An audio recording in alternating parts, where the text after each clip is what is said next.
Okay, have a look at this, the course outcomes of this PTD. So, the working of cables and insulators. Okay.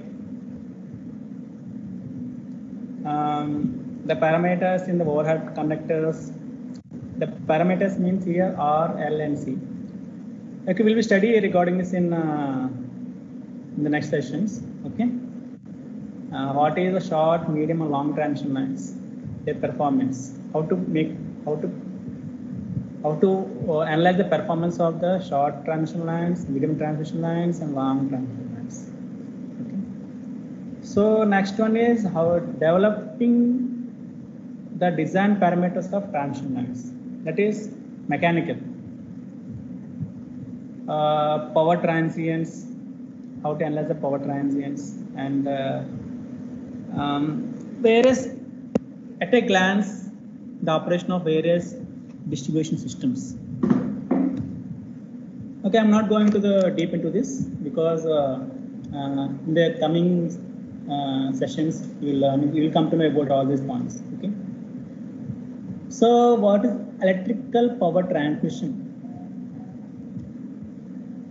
Transmission of electric power is the lifeline of our country. It's like state highways, national highways. Okay. Similarly, when you want to transmit the power from one place to another place, it is like lifeline for any country. Okay. So here in the power transmission, when you talk about power transmission network, it is nothing but you're dealing with a bulk amount of power, bulk amount of electrical energy. When you treat with bulk amount of electrical energy, bulk means a lot of power. Okay, high amount of power from generating power station or up to the another network. We call it as electric power transmission. So electric power transmission is the bulk movement of electrical energy from a generating station or power plant to an electrical substation. Okay.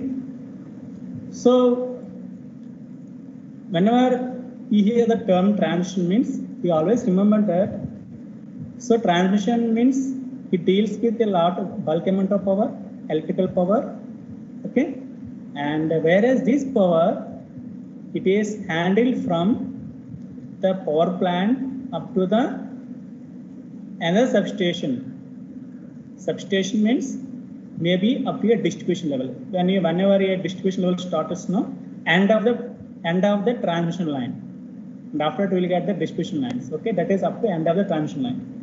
The transfer the power from the power plant to the electrical substation or the end of the transmission line. Similar, in short, that end of the transmission line, then it is nothing but one substation. Okay, it is one substation. In short, they kept here the term substation here. Okay, so the energy transfer between power plant up to a certain substation. Okay, where it deals with a bulk amount of electrical energy, we call that dedicated network as a electrical power transmission.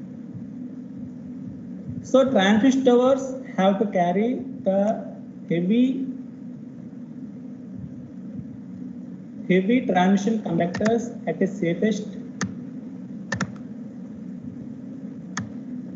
height from the ground. In addition to that, all towers have to sustain all kinds of natural calamities. See, if you my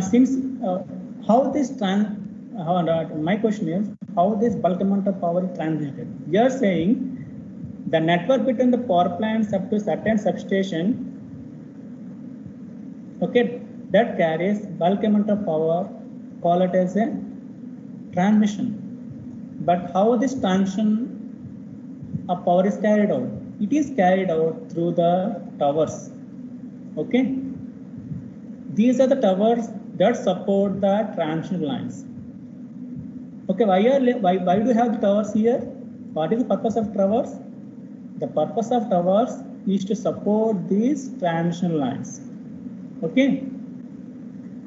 So these towers, that is the towers with the lines, together we call it as transmission towers. They have to carry the heavy transmission conductor at a safe height from the ground. You have seen the towers, okay, that is lines that carries a huge amount of electrical energy. Okay, if we see those conductors, the conductors on a tower, they are at very height from the ground, so that the persons who are under that, okay, they are safe.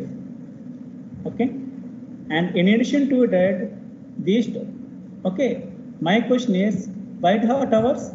The towers are to support these lines, conductors. Okay, these towers, they have to support the conductors so that the power transmission can be taken place. And another point is, these towers, they should be in such a way high that the last below conductor should be at a very high level from the ground, so that it is safe for the persons who are traveling under the towers. Okay, and another point what the towers has to do is that they have to sustain all kinds of natural calamities. Okay, maybe cyclones, or whenever cyclones are there, okay, floods. Okay, in those situations, these towers, they should be sustained, means they should not break. Okay, they should stand, they should be strong enough, and they should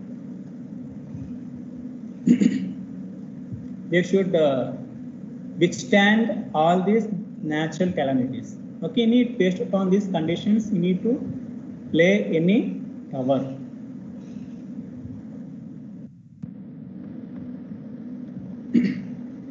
Okay, see this picture here. We had different levels are there. This is the generating station, and after that, see here, this generating station, they have the power levels. Certain power levels are there, but at the same time, they have different voltage levels also there. Some generating stations, they may have 6.6 kV, 10.5 kV, 11 kV, 13.8 kV, and 15.75 kV. Okay, 11 kV is the most common one. Okay, the amount of power that is generated from a power plant. Okay, they can be saturated a certain voltage level. They try to induce that power into the network. What is that voltage level here? Some generating stations, they have the voltage level of 6.6 kV, some have 10.5 kV, some have 11 kV, some 13.8 kV, and some other 15.75 kV. Okay, and after that, what you're doing, you're using the step-up transformer. What the step-up transformer is doing? Okay, this step-up transformer, voltage. Okay, you know that transformers, they have input and output. Okay, and we don't call it as input and output, but we call it as a low level voltage and high level voltage. High voltage side, low voltage side. Okay, this step-up transformers, okay, the low voltage side is connected to this 6.6 kV, 10.5 kV, 11 kV, 13.8 kV, and 15.75 kV. And they step up the voltage to 220 kV, 132 kV, or 110 kV, or even 440 kV or 765 kV. Okay, means the voltage that is generated, the voltage power at which generated from the generating station, they have voltage levels of 6.6 kV. That is, they have single digit and double digit in kilovolts. Okay, whereas this step-up transformer, what it is doing, it is converting the single value and double digit kV voltage into a 3-digit kV voltage. Okay. This 3-digit kV is 220 kV, 132 kV, 110 kV, or even higher than that, 440 kV or 765 kV.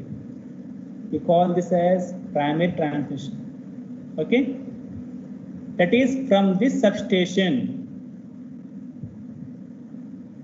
Okay, where the power voltage levels are very high.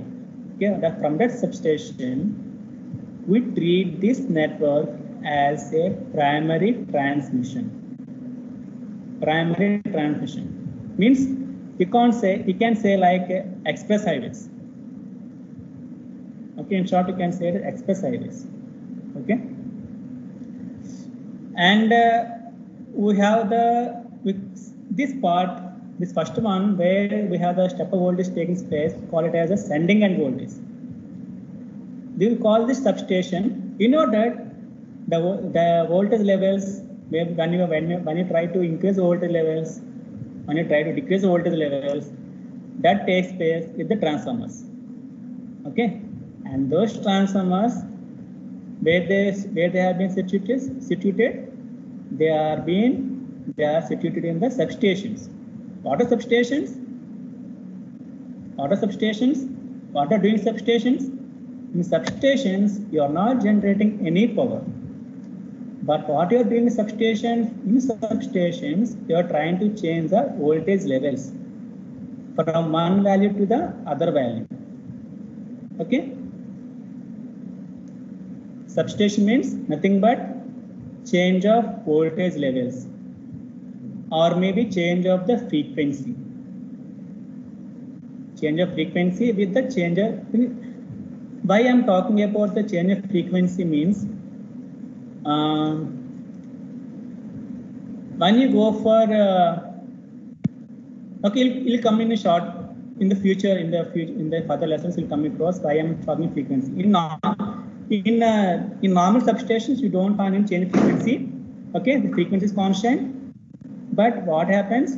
We just change the voltage levels. Other parameters. What are other parameters? Power and frequency, they are constant.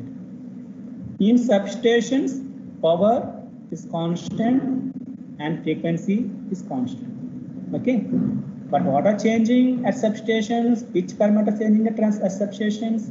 The parameters that are changing at substations are voltages. With voltage, current also changes. Why current is changing here? It is because power is constant. For a constant power P, you know P is equal to V into I. Okay? You know P is equal to V into I.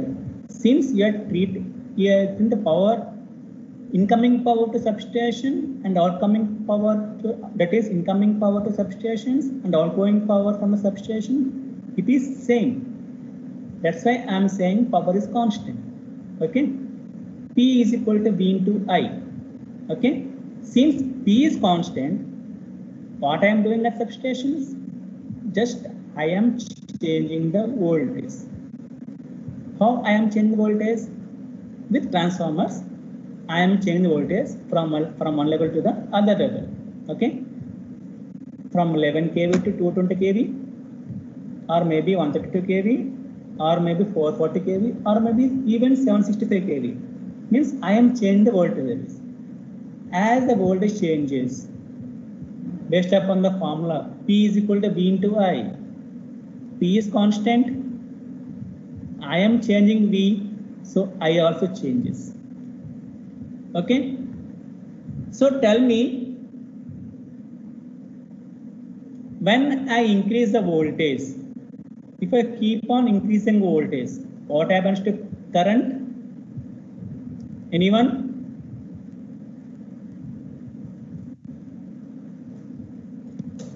Hello? It will reduce, sir. Yes. So, based upon the formula P is equal to V into I, since P is constant, if I increase the V, what happens to I? I decreases. Okay, and you know that every conductor it has a resistance R. Okay. So if my I value is reduced, what happens to I square R losses?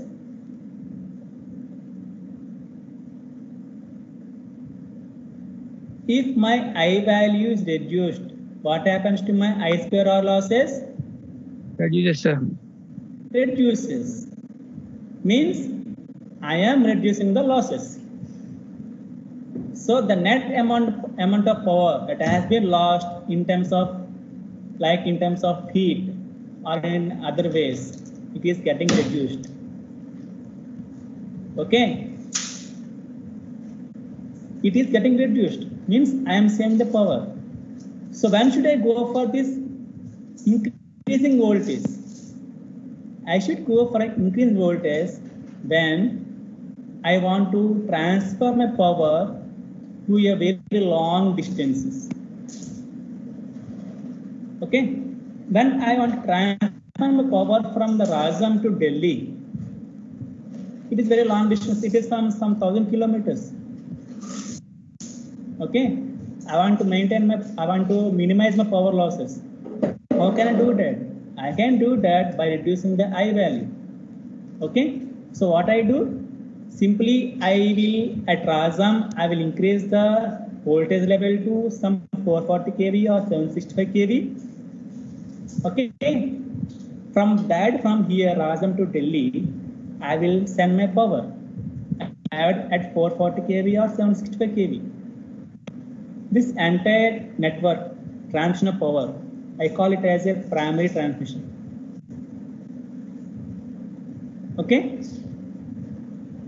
So the main intention here is to reduce the losses.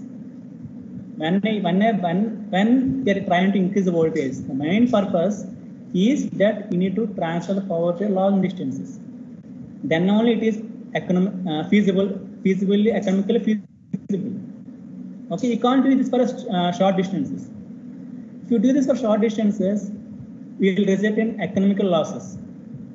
Okay, so the bulk power transfer for long distances, we prefer a high voltage, okay, very high voltage or extra high voltage or ultra high voltages. Through a dedicated network, we call that dedicated network as a primary transmission. Okay.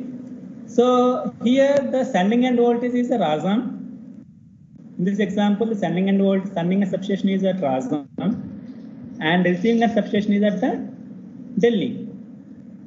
Okay. So this from Rajam to Delhi, I call this entire network as a primary transmission. Okay. See here, listen here. Just I gave the example.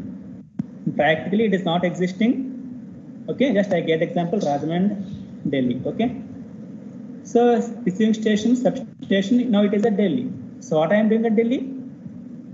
Whatever voltage levels are there, I am making it to step down to 220 kV, 33 kV or 66 kV. Okay.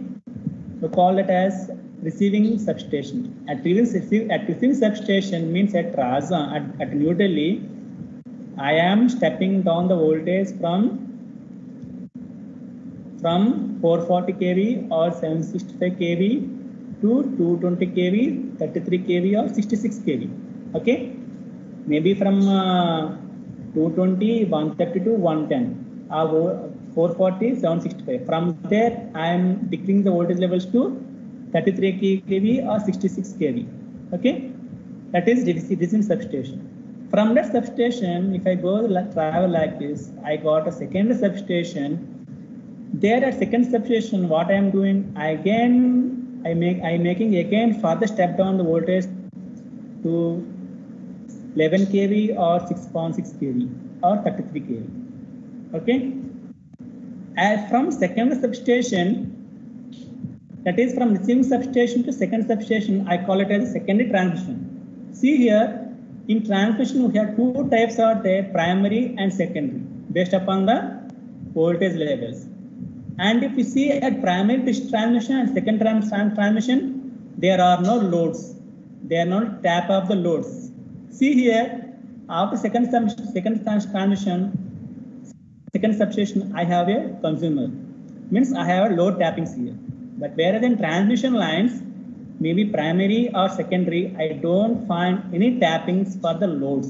Means direct load, direct consumer, I will not find a secondary or at the primary transmission lines. Okay, so I find the consumers at distribution side.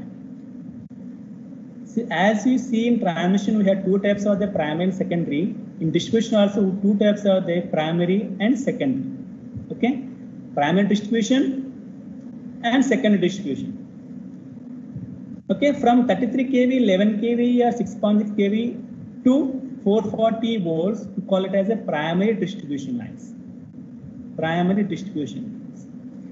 If you see at the roadside, okay, on a roadside, if you see that, you will find the towers, cement concrete poles are there. There, the concrete poles on which you find three conductors. Okay, three conductors, we call it as a primary distribution that we normally find at the side of the roads. Okay. Now, what is second distribution? Second distribution is the lines that you find in our streets, where you find 5 conductors. Okay. On the pole, if you find 5 conductors, we call it as a secondary distribution. Okay. Similarly, by the side of the road, on the concrete poles, means cement poles, if we find 3 conductors, we call it as a primary distribution. If you see the height of the primary distribution, secondary distribution, the primary distribution height is much higher than secondary distribution. Secondary distribution has 5 conductors and primary distribution has 3 conductors. Normally, the primary distribution is of 11 kV, okay, and second distribution is of 440 volts for 3-phase systems and 230 volts for single-phase systems. Okay, clear?